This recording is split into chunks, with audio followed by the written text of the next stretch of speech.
आप में से लगभग 70 से 80% लोगों ने देखा होगा कि आपकी माँ जब किचन में खड़े होकर खाना बनाती हैं, उसके बाद उनके घुटनों में दर्द होता है। इस बीमारी के अमूमन कोई लक्षण होते नहीं हैं। इसे एक साइलेंट डिजीज़ कहा जाता है। थोड़ा सा मूवमेंट, हर 30 मिनट में 30 सेकंड का मूवमेंट आपको कमर दर्द से बचा सकता है, उसका सलूशन कर सकता है। अगर आप अपने शरीर से 1 किलो वजन कम करेंगे तो घुटने पर 4 किलो वजन कम पड़ेगा। अगर आप ये 4 पी कर लेते हैं तो सच बता रहा हूं 90% लोगों को नी रिप्लेसमेंट की जरूरत नहीं पड़ेगी।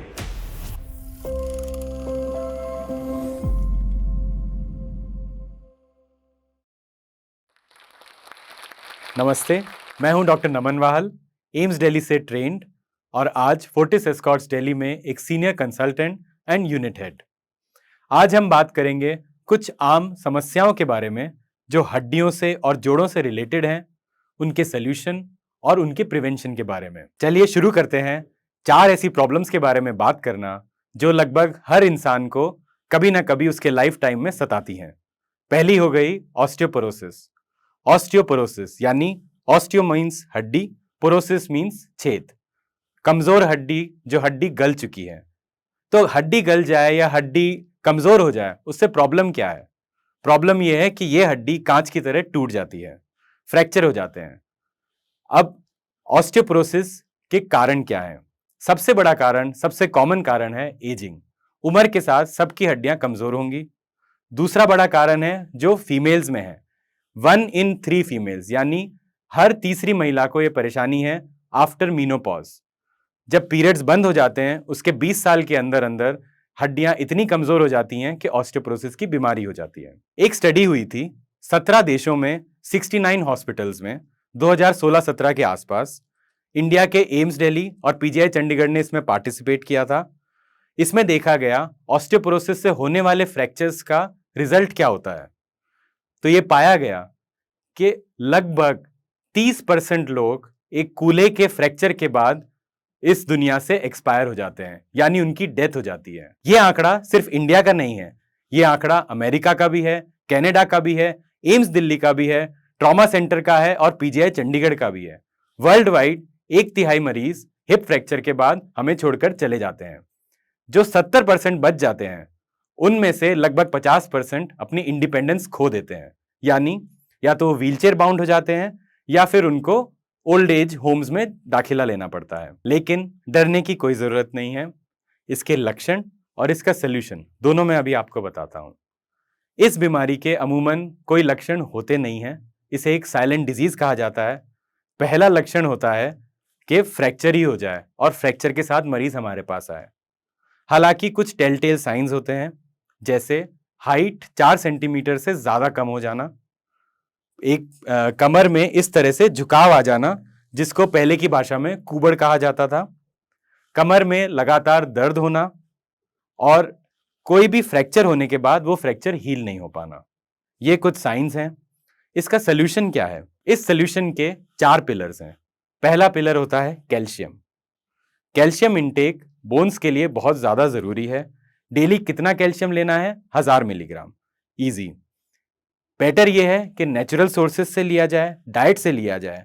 पर अगर डाइट से कंप्लीट नहीं हो पा रहा है तो बिल्कुल आप कैल्शियम की टैबलेट ले सकते हैं, लेकिन डॉक्टर से सलाह के बाद। दूसरा पिलर है इसका विटामिन डी। विटामिन डी के बारे में आपने सबने सुना होगा। सुनने के बावजूद, इतना हमारे पढ़ाने के बावजूद 80% लोगों में आज भी विटामिन डी डेफिशिएंसी है। विटामिन डी कितना लेना चाहिए? यह भी सेम है। कैल्शियम था 1000, विटामिन डी भी 1000 इंटरनेशनल यूनिट्स डेली लेने हैं। डेली दवाई वीकली दवाई से बेटर है, वीकली दवाई मंथली दवाई से बेटर है और ये तीनों दवाइयां इंजेक्शन से बेटर है। इंजेक्शन विटामिन डी के एक उम्र के बाद नहीं लगने चाहिए, ये लगभग बैन है। इंजेक्शन लगने से फॉल का रिस्क बढ़ जाता है, ये एक पैराडॉक्स है।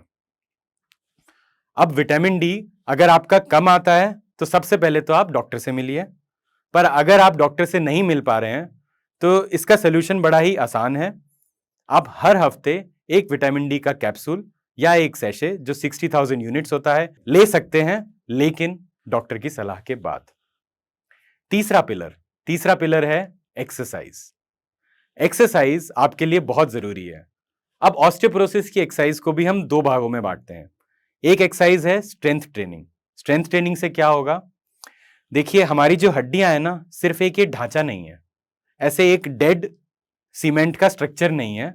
हड्डियां भी जीवित हैं, रोज नई हड्डी बनती है, और जिस जगह बॉडी को हड्डी की जरूरत नहीं होती वहां से हड्डी रिजॉर्ब हो जाती है। जब हड्डी पे वेट पड़ता है तो बॉडी को सिग्नल जाता है कि भाई यहाँ की हड्डी मजबूत की जाए। जब वेट नहीं पड़ता है तो बॉडी को सिग्नल जाता है यहाँ पे हड्डी की जरूरत नहीं है। तो मैं आपको 5 कुछ एक्सरसाइज बताता हूं जो आप घर बैठे भी कर सकते हैं, जिससे आपकी हड्डियां मजबूत रहेंगी। शुरुआत करते हैं हिप की एक्सरसाइज से। आप एक दीवार के साथ खड़े हो सकते हैं या फिर एक कुर्सी का सहारा ले सकते हैं। इसमें एक सहारा लेना है, एक टांग पर खड़े होना है और दूसरी टांग को इस तरह से सीधे उठाना है। उठाकर 5 तक गिनना है और फिर नीचे लाना है। ऐसा 10 बार दोनों टांगों से आप करें। इससे आपके हिप एब्डक्टर्स मजबूत होंगे और आपके बॉडी में स्ट्रेंथ मिलेगी, आपको चलने की ताकत मिलेगी। दूसरी एक्सरसाइज सिंपल हील रेज। आप चेयर का या दीवार का सहारा लें और इस तरह से अपने टोस पर खड़े हों और हल्के से इंपैक्ट के साथ नीचे गिरें। फिर से करते हैं हील रेज, 1 2 3, माइक्रो इंपैक्ट। ये जो माइक्रो इंपैक्ट है, इससे बॉडी को ये संकेत मिलता है कि बॉडी का वेट इन हड्डियों पर पड़ रहा है। इससे आपकी स्पाइन मजबूत होगी, आपके हिप्स मजबूत होंगे। तीसरी एक्सरसाइज जो आप एक चेयर पे बैठ के भी कर सकते हैं। आप चेयर पे बैठिए और फिर खड़े हो जाइए। इसको हम बोलते हैं सिट टू स्टैंड। बैठना है, खड़े होना है, फिर बैठना है, फिर खड़े होना है। आप ये कम से कम 12 से 15 बार 2 या 3 रेप्स में इसको दिन भर में करें। इस एक्सरसाइज से आपकी क्वाड्रिसेप्स मसल्स मजबूत होंगी, आपका बैलेंस बनेगा। याद रखिए, अगर बैलेंस हमारा अच्छा है और फॉल्स नहीं हो रहे, यानी कि फॉल्स प्रिवेंट हो रहे हैं, तो फ्रैक्चर भी प्रिवेंट हो जाएंगे। भले ही हड्डियां मजबूत नहीं है, पर अगर हम गिरने से बचा पाते हैं अपने माता पिता को, तो उनके फ्रैक्चर्स नहीं होंगे। इसके अलावा मैंने शुरुआत में बात करी थी 4 पिलर्स, तो चौथा पिलर क्या है? चौथा पिलर आपको सरप्राइज करेगा, वो है प्रोटीन। हमारी हड्डियां कैल्शियम की नहीं बनी होती, हमारी हड्डियां प्रोटीन की बनी होती हैं। उस प्रोटीन का नाम है कोलेजन। सबसे ज्यादा जरूरत प्रोटीन की है। इस तरह से इमेजिन करिए, एक अगर बिल्डिंग है तो उसमें सीमेंट का काम करता है कैल्शियम, और जो लोहे के सरिये होते हैं जो उसको स्टेबिलिटी देते हैं, जो उसको असली स्ट्रेंथ देते हैं, वो होते हैं प्रोटीन। अदरवाइज कैल्शियम तो चौक में भी होता है। प्रोटीन इंटेक अब कितना होना चाहिए?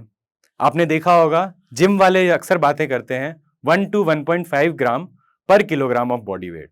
यानी अगर 60 से 70 किलो किसी का वजन है तो लगभग 80 ग्राम तक प्रोटीन ले सकते हैं। जैसे जैसे उम्र बढ़ती है, सरप्राइजिंगली प्रोटीन की रिक्वायरमेंट बढ़ती है। अगर एक एल्डरली है तो उसकी रिक्वायरमेंट 1.3 से 1.5 ग्राम है। अगर यंग आदमी है तो उसकी रिक्वायरमेंट सिर्फ 1 ग्राम है पर किलोग्राम ऑफ बॉडी वेट। ऐसा क्यों है? क्योंकि एल्डरली का ना एब्जॉर्प्शन रुक जाता है। जितना वो प्रोटीन लेते हैं उतना प्रोटीन वो एब्जॉर्ब नहीं कर पाते। अगेन बेस्ट यही है कि नेचुरल तरीके से प्रोटीन लिया जाए। अंडा, अगर आपका फेथ, आपका रिलीजन अलाउ करता है तो आप अंडा लीजिए। डेयरी प्रोडक्ट्स लीजिए, चना खाइए, सोयाबीन, टोफू, सब तरह की दालें, राजमा, इन सब से आप अपना प्रोटीन पूरा कीजिए। अगर ये नहीं हो पाता है तो एक अच्छी कंपनी का लैब टेस्टेड प्रोटीन पाउडर लेने में कोई बुराई नहीं है। ये था ऑस्टियोपोरोसिस का एक बहुत ही ब्रीफ वर्जन। अब चलते हैं दूसरी समस्या की तरफ, जो है नी पेन। नी पेन का पहला सिम्टम क्या है?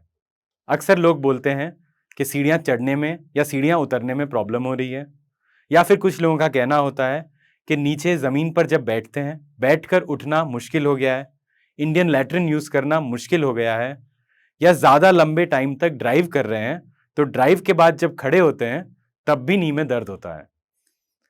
अब इस नी पेन का प्रिवेंशन क्या है? तो मैं आपको ऐसे आज 4 P बताऊंगा नी पेन के प्रिवेंशन के लिए। और अगर नी पेन हो चुका है तो यही 4 P आपको सर्जरी से भी बचाएंगे। पहला P से है पेट। ये एक हिंदी वर्ड है बट मैं इसे P से ही बोलता हूं। पेट यानी वेट रिडक्शन। अगर आप अपने शरीर से 1 किलो वजन कम करेंगे तो घुटने पर 4 किलो वजन कम पड़ेगा। और ये तो तब है जब आप खड़े हैं या वॉक कर रहे हैं।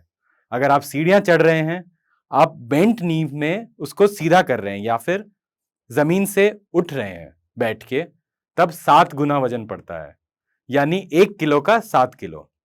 अगर आप 5 से 10 किलो वजन अपना कम कर पाते हैं तो आप मान के चलिए आप घुटने से 30 से 40 किलो वजन कम कर रहे हैं। वजन कम करना बिल्कुल भी आसान नहीं है, मैं ये बात बिल्कुल अच्छे तरह से समझता हूं। लगभग अगर मैं 1000 मरीज को कहता हूं कि वजन कम कर लीजिए, तो कुछ मरीज होते हैं जो ये कर पाते हैं। पर जो कर पाते हैं उनका एक ही डायलॉग होता है, डॉक्टर साहब ऐसा लग रहा है कि मेरे घुटने तो रिप्लेस हो गए। दूसरा पी है प्रिकॉशन।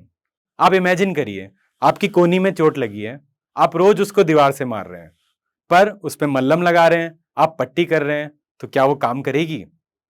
हमें अपने नी को जिसमें इंजरी है या पेन है, हमें उसको प्रिवेंट करना है, उसको ऑफलोड करना है। इसके लिए हमें कुछ प्रिकॉशंस की जरूरत है। प्रिकॉशंस क्या है? सबसे इंपॉर्टेंट, बेंट नी पे वेट नहीं डालना है, जैसे सीढ़ियां नहीं चढ़ना है, जमीन पे नहीं बैठना है। अगर आप पालती मारकर बैठना चाहते हैं तो प्लीज बिस्तर पे बैठें। अगर आप योगा करना चाहते हैं तो बिस्तर पे करें, ना कि जमीन पर।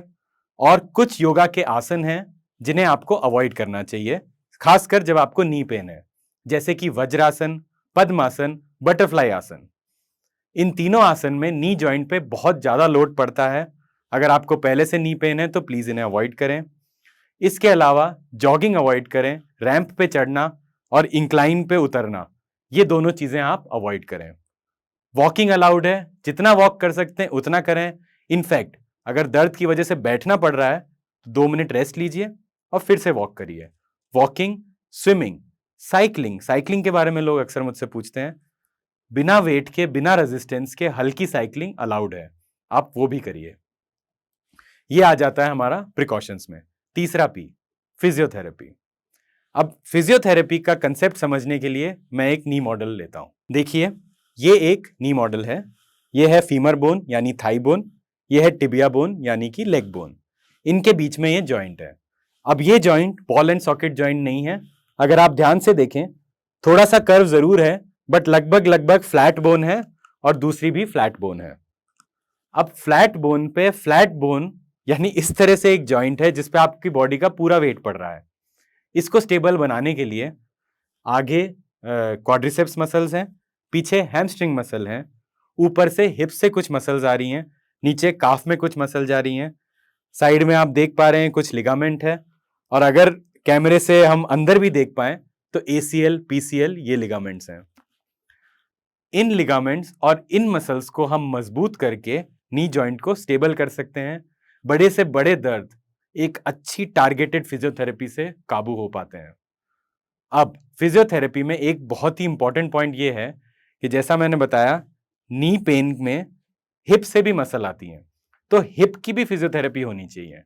हिप की 2 एक्सरसाइजेज मैं आपको अभी हाथों हाथ बता देता हूं। पहली एक्सरसाइज जो हमने ऑस्टियोपोरोसिस में भी सीखी थी, वो है हिप एबडक्टर।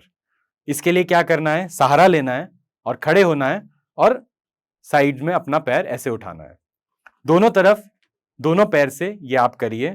दूसरी एक्सरसाइज होती है ग्लूटियस मैक्सिमस मसल की, यानी हिप एक्सटेंसर। इसके लिए भी आपको सहारा लेना है, या फिर अगर आप खड़े हो सकते हैं तो एक पैर पे खड़े होना है और हिप को पीछे की तरफ लेके जाना है, होल्ड करना है और फिर वापस लाना है। अगर आप ये 2 एक्सरसाइज करेंगे हिप की, साथ में करेंगे नी की एक्सरसाइज।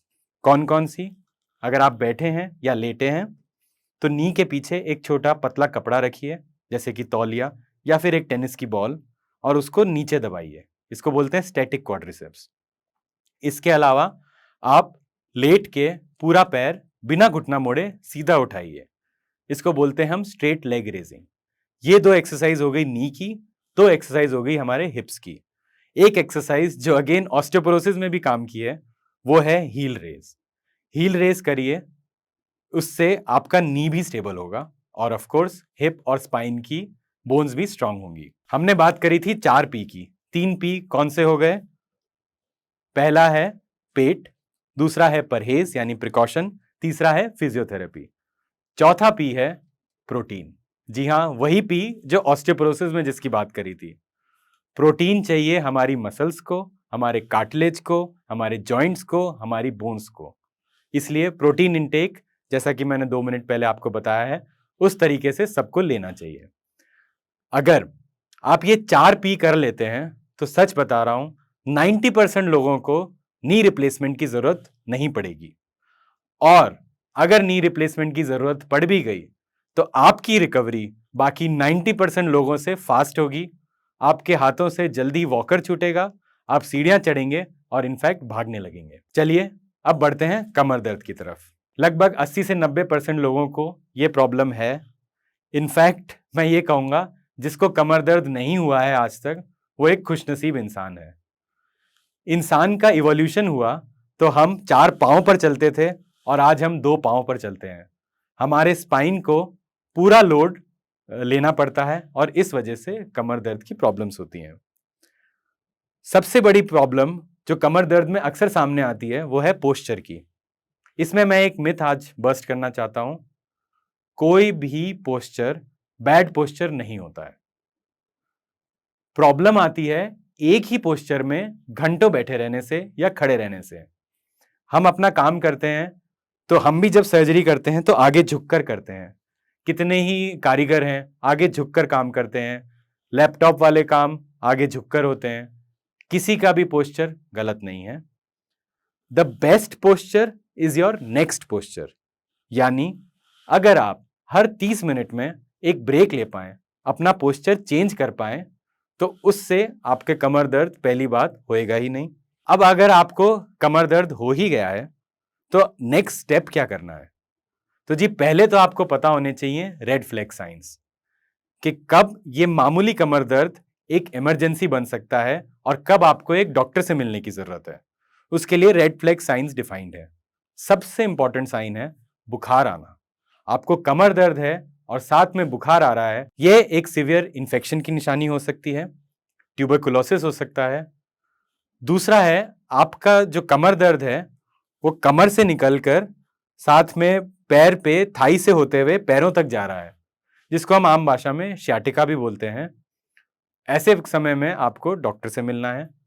अगर पैरों में कमजोरी आने लगे, अगर हाथों में कमजोरी आने लगे, किसी भी तरह की न्यूरोलॉजिकल सिम्टम यानी कि चींटियां चलने लगे, गरम ठंडा सुनपन, ऐसे सुइयां चुभ रही हों ऐसा लगने लगे, तो भी आपको डॉक्टर के पास जाना है।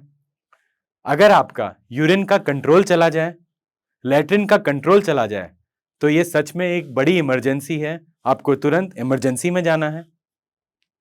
एक चीज होती है जिसको हम बोलते हैं सैडल एनेस्थीसिया। सैडल क्या होता है? आपने देखा होगा घुड़सवार जो होते हैं, घोड़े पर एक बेल्ट और एक सीट टाइप की एक चीज होती है जिसको हम बोलते हैं सैडल। तो जो सैडल वाला हिस्सा है हमारी बॉडी का, यानी लैट्रिन वाला रास्ता एनस और इनर थाइज, वहां पर अगर नंबनेस हो जाए, वहां पर अगर सुनपन लगने लगे, तो इसका मतलब है आपकी नसें बुरी तरह से प्रभावित हो रही हैं और इस टाइम पे आपको इमरजेंसी में जाना बहुत जरूरी है। यही सबसे इंपॉर्टेंट रेड फ्लैग साइंस हैं। इसके अलावा कुछ एक्स्ट्रा साइंस हैं, जैसे कि यूरिन में इंफेक्शन हो जाए, आंखों में इंफेक्शन हो जाए, साथ में दस्त लग जाए, तो हो सकता है आपको एक सीवियर आर्थराइटिस का फॉर्म हो जिसमें भी कमर दर्द होता है। कमर दर्द से बचने के क्या उपाय हैं? कमर दर्द से बचने का, जैसे मैंने पहले बोला, एक ही उपाय है, मूवमेंट एंड एक्सरसाइज। मूवमेंट आप समझ गए होंगे, हर 30 मिनट में 40 मिनट में एक ब्रेक लेना है और कुछ स्ट्रेचेस करने हैं। मैंने ये पाया है कि अगर आप किसी को बोलो हर 30 मिनट में एक्सरसाइज करनी है, तो वो एडवाइस पेशेंट के दिमाग में नहीं जाती है, वो एडवाइस फॉलो नहीं होती है। आप एक काम करिए, आप सिर्फ ब्रेक ले लीजिए। आप ऑफिस में हैं, आप घर में हैं, 30 मिनट से एक ही पोस्चर में हैं, तो आप पानी पी लीजिए, आप किसी से बात कर लीजिए, या बस अपनी चेयर से खड़े हो जाइए और फिर बैठ जाइए। थोड़ा सा मूवमेंट हर 30 मिनट में, 30 सेकंड का मूवमेंट आपको कमर दर्द से बचा सकता है, उसका सलूशन कर सकता है। अगर आपके कमर दर्द में रेड फ्लैग साइंस नहीं है और आपको मालिश से या फिर मसाज से या फिर कोई तेल मलने से, गर्म सिकाई से आराम मिलता है, तो प्लीज वो करा लीजिए। मोटा मोटा उसका कोई नुकसान नहीं है। अगर मामूली दर्द है तो उसमें फायदा ही मिलेगा। अब चलते हैं कंधे की तरफ। कंधा एक कॉम्प्लेक्स जॉइंट है। इसमें 1 दर्जन से ज्यादा मांसपेशियां इन्वॉल्व हैं और कई प्रकार के लिगामेंट्स इन्वॉल्व हैं। किसी भी मांसपेशी का खिंचना, टूटना या टाइट हो जाने से इस जोड़ में दर्द हो सकता है। कॉमन एज क्या है? सबसे कॉमन जो पेशेंट हमारे पास आते हैं वो होते हैं पेरीमेनोपॉजल एज ग्रुप की फीमेल्स, यानी कि 45 से 55 की उम्र की फीमेल्स, महिलाएं इस कंधे की दर्द के साथ हमारे पास आती हैं। हार्मोनल चेंजेस से और वीकनेस से कंधा सबसे पहले इफेक्ट होता है। कंधा जाम होने लगता है, जिसको हम आम भाषा में फ्रोजन शोल्डर बोलते हैं। अब फ्रोजन शोल्डर के भी कई स्टेजेस होती हैं। मोटी मोटी 3 स्टेजेस डिफाइंड हैं। पहली स्टेज में दर्द होता है पर कंधा पूरी तरह से जाम नहीं होता, हल्का हल्का जाम होने लगता है। फीमेल्स क्या कहती हैं कि उनसे उनकी ब्रा का हुक टाइट नहीं हो पा रहा है, उसके लिए उन्हें अपनी बेटी की या फिर मेड की मदद लेनी पड़ रही है। कुछ फीमेल्स कहती हैं वो कंघी नहीं कर पा रही हैं, अपनी चोटी नहीं बना पा रही हैं।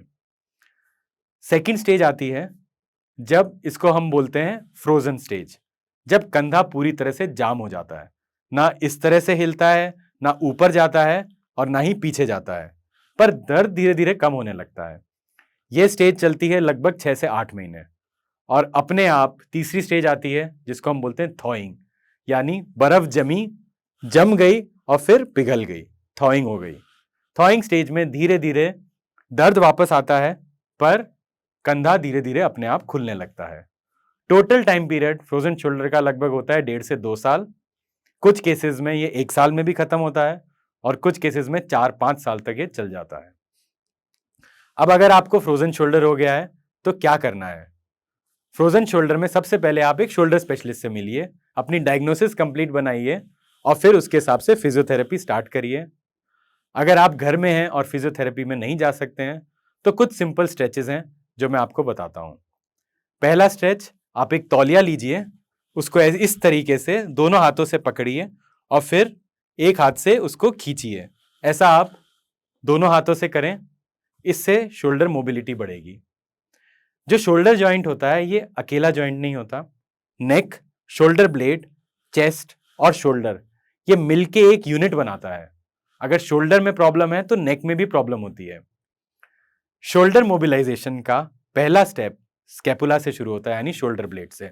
इसके लिए आप क्या करें, एल्बोस को बॉडी में इस तरह से लगाइए बॉडी के साथ और इसको बोलते हैं स्कैपुलर श्रग्स।